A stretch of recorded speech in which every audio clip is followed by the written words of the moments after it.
오늘도 하나님의 은혜가 우리 가운데 가득하시기를 간절히 축복합니다. 너희가 이같이 될지라도 내게 청종하지 아니하고 내게 대항할진대 내가 진노로 너희에게 대항하되 너희의 죄로 말미암아 7배나 더 징벌하리니. 잘못에 대해서는 끝까지 오기 부릴 것이 아니라 돌이켜야 합니다.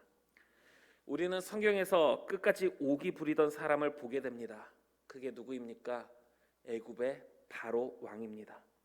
이스라엘 민족을 보내라는 하나님의 말씀을 무시하고 외면하다가 하나님께서 내리시는 징계를 받았습니다. 처음 징계를 받을 때에는 하나님의 말씀 따르겠다고 하다가 그 마음이 변하여 계속해서 이스라엘 백성을 내보내지 않았습니다. 그럴수록 하나님의 재앙을 더 받게 되었고, 10번째 재앙, 애굽의 모든 창자, 특히 자신의 장자까지 잃고 나서야 하나님의 말씀을 따랐습니다. 우리는 끝까지 오기 부리며 모든 것을 다 잃어버리고 난 후에 돌이킬 것이 아니라 하나님께서 말씀하실 때 바로 하나님의 말씀에 순종해야 하는 것입니다. 너희가 아들의 살을 먹을 것이요 딸의 살을 먹을 것이며, 하나님의 징계 가운데 먹을 게 없어서 자식을 잡아먹는 모습이 될 거라는 것입니다. 지금 우리가 생각할 때는 아무리 먹을 게 없어도 그렇지, 차라리 내가 굶으면 굶었지 어떻게 자식을 잡아먹을 수 있을까 생각되지만, 옛날에는 여자도 아이도 그 존재의 가치가 미약했습니다. 자신들이 믿는 신에게 아이를 제물로 바치는 것도 비일비재하던 시대이기도 했습니다. 그런 흐름 속에서 수백 년이 지난 후 분열왕국 시대, 엘리사 선지자가 활동하던 때 적에게 둘러싸여 굶주림을 겪고 있는 중에 북이스라엘의 여호람 왕은 자신에게 도움을 요청하는 여인에게 이런 말을 듣습니다. 이 여인이 내게 이르기를 내 아들을 내놓아라. 우리가 오늘 먹고 내일은 내 아들을 먹자 하매 우리가 드디어 내 아들을 삶아 먹었더니 이튿날에 내가 그 여인에게 이르되 내 아들을 내놓아라. 우리가 먹으리라 하나 그가 그의 아들을 숨겼나이다 하는지라. 한 여인이 찾아와서 하는 말이 먹을 게 없어서 다른 여인이 나에게 내 아이를 오늘 먹고 다음 날에는 자기 아이를 먹자 해놓고 정작 내 아이를 삶아 먹은 다음 날에는 자기 아이를 숨겼다는 그것을 하소연하던 내용입니다.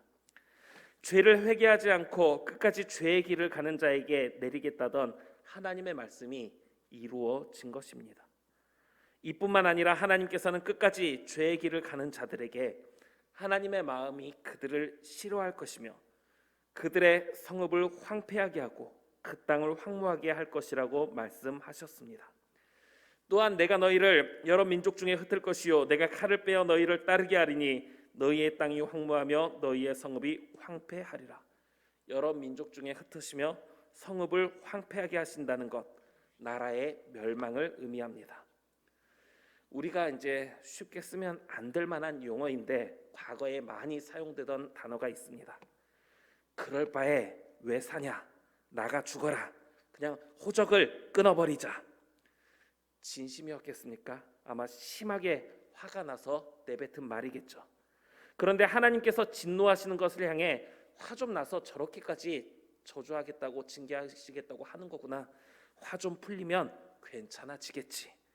이렇게 여겨서는 안 된다라는 겁니다. 이스라엘은 나중에 북이스라엘과 남유다로 나눠지고 그 두 나라는 모두 멸망하게 됩니다. 우리는 하나님의 진노하심을 쉽게 여겨서는 안 됩니다. 너희가 원수의 땅에 살 동안에 너희의 본토가 황무할 것이므로 땅이 안식을 누릴 것이라. 그때의 땅이 안식을 누리리니 너희가 그 땅에 거주하는 동안 너희가 안식할 때에 땅은 쉬지 못하였으나 그 땅이 황무할 동안에는 쉬게 되리라. 하나님께서 이스라엘을 벌하시는 곳으로 모든 게 황폐해지는 게 아닙니다. 도리어 그 땅이 안식을 누리게 된다고 말씀하고 있습니다. 백성들이 포로로 끌려간 후 비어있는 그 땅이 회복이 된다라는 겁니다. 인간의 타락은 자연에까지 영향을 미칩니다. 인간의 타락은 에덴 동산을 잃어버리게 만들었으며 밭에 엉겅퀴와 가시덤불을 내게 만들었고, 지금 오늘날 이 시대에는 지구온난화와 함께 말로 할 수 없는 수많은 자연재해를 일으키고 있습니다. 그런 상황 속에서 누군가가 이런 말을 합니다. 지구가 병들었다. 이 병든 지구가 치료되는 것은 그 안에 있는 인간들이 다 사라지면 지구는 회복될 것이다.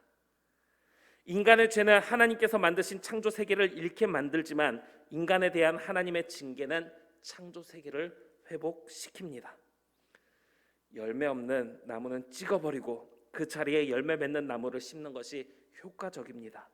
그럼에도 불구하고 열매 없이 입만 무성한 자들, 출애굽하면서 하나님의 영광을 보고서도 불순종하며 잘못된 길로 가는 이들, 성경과 말씀을 통해 그 모든 것을 알면서도 말씀대로 살지 못하는 이들을 향해 하나님께서 포기하지 않고 기회를 주시고 계시기 때문에 지금 당장 특별한 징계가 보이지 않는 것처럼 여겨질 뿐, 끝까지 죄에서 돌이키지 않으면 하나님의 심판은 반드시 임하게 된다는 것입니다. 그렇게 되지 않도록 그때가 되기 전에 돌이켜라, 그것을 하나님께서 말씀하고자 돌이키지 않으면 이렇게 될 것이다 말씀하는 겁니다. 너희 남은 자들에게는 그 원수들의 땅에서 내가 그들의 마음을 약하게 하리니 그들은 바람에 불린 잎사귀 소리에도 놀라 도망하기를 칼을 피하여 도망하듯 할 것이요 쫓는 자가 없어도 엎드러질 것이라. 어제도 말씀드렸지만 쫓는 자가 없어도 도망간다, 엎드러진다, 공포와 불안 속에서 온전한 생활을 하지 못하는 모습을 가리키는 것입니다. 포로로 끌려가서 반항의 엄두도 내지 못할 정도로 두려움에 휩싸인다라는 것입니다. 과거 우리나라에서는 일제강점기에 죽음을 각오하고 독립운동을 하였고 5.18 군부독재 앞에서도 민주화를 위한 운동에 힘을 다하던 모습들이 있었는데 그럴 엄두조차 내지 못할 정도로 두려움에 떨며 놀라고 아무것도 하지 못하는 무력한 모습이 되도록 만드시겠다라는 것입니다. 그들은 쫓는 자가 없어도 칼 앞에 있음같이 서로 짓밟혀 넘어지리니 너희가 원수들을 맞설 힘이 없을 것이요 너희가 여러 민족 중에서 망하리니 너희의 원수들의 땅이 너희를 삼킬 것이라. 돌이키지 않고 끝까지 죄의 길에 선다면 너희가 여러 민족 중에 망하리니, 망하게 될 것임을 분명하게 말씀하고 있습니다. 단순히 징계 좀 받고 매 좀 맞는 것으로 끝나는 것이 아니라 망하게 된다라는 것을 이야기하는 것입니다. 이스라엘 백성들은 그래도 설마라는 생각을 가졌습니다. 왜냐하면 하나님의 성전이 우리 가운데 있고 하나님의 말씀의 궤가 우리 가운데 있기 때문에 설마 그런 일이 있겠느냐는 것이었습니다. 그러나 하나님께서 함께하지 않으시면 하나님의 성전도 하나님의 궤도 아무 소용이 없습니다. 너희 남은 자가 너희의 원수들의 땅에서 자기의 죄로 말미암아 쇠잔하며 그 조상의 죄로 말미암아 그 조상같이 쇠잔하리라. 누구의 죄라고 말씀하고 있습니까? 자기의 죄로 말미암아 나라가 멸망하며 포로로 끌려가서 두려움과 공포로 떨게 되는 것, 계속해서 돌이키라 말씀하시는 하나님의 이 마지막 손길까지 거부하며 끝까지 자기의 완악한 마음대로 죄의 길로 나아갔던 그들 자신의 죄 때문이라는 것입니다. 돌이키면 되는데 돌이키지 않고 끝까지 오기 부리며 버티고 버티면서 하나님의 말씀 앞으로 나아가지 않는 그런 모습 때문에 그런 일들을 겪게 된다라는 것입니다. 조상의 죄로 말미암아, 이게 뭐 연좌제처럼 부모의 죄를 자녀에게 전가시킨다기보다 조상들의 죄가 어느 정도 영향을 끼친다라는 것입니다. 우리가 가정에서 부모가 남편과 아내가 싸우면 그럼 이제 그 자녀들에게 보이지 않게 또 눈에 보이게 영향을 미치게 되는 것처럼 출애굽 이후 불순종한 백성들로 인해 40년간 광야 생활할 때 그 다음 세대가 그 40년을 같이 고통을 겪게 된 것처럼 부모의 죄가 어느 정도 영향을 끼친다라는 것입니다. 다만 그 여파는 일정 수준과 기간이 정해져 있습니다. 오직 자신이 짓는 죄로 인해서 그 징계가 맞물려서 더욱더 쇠잔해지게 된다라는 것입니다.